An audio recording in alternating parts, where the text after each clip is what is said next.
We all have them. Unless you're really, really dumb or super enlightened, you probably have them too. What I'm talking about are those voices in your head. You know, the ones that judge you, that put you down, that tell you that you're not good enough, that you're not doing it right. Sometimes they're really mean. And if you talk to other people the way that you talk to yourself, you probably wouldn't have any friends. But the funny thing is, they're actually here to help you, right? Just like we have persona, different masks we wear to connect to the outside world, these are the voices of your archetypes, the ones that connect you to your inside. Now, they might seem really harsh and they might seem really mean sometimes, but they're actually here to help you. The trick is to engage with them, right? Because if you try and ignore them, they're only going to get louder. And if you let them just define you, you're going to feel like crap, right? But if you talk to them, if you engage with them, there's some treasures to be found here. So the next time you have one of those nasty voices in your head that says something mean to you, say, hi there. Who's talking right now? Who says?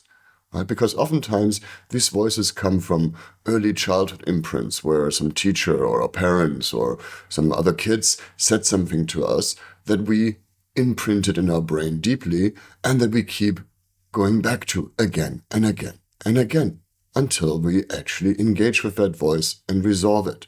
Right? So the first question is, who's actually talking right now? Right? Where does this come from? Whose voice is it that I'm hearing in my head? And once you kind of begin to engage with that, you can ask, okay, what could I do differently? What could I do better?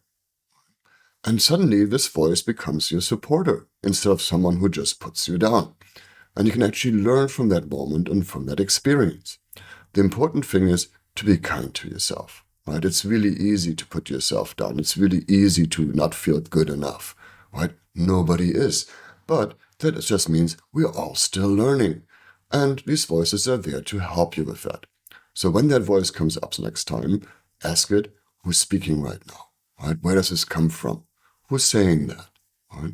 And then say, okay, cool, great. You have that idea. What can I learn here? And suddenly that voice becomes your friend. So be really, really kind to yourself, because the kinder you are to yourself, and the more compassion you have for yourself, the easier it is to have compassion for other people.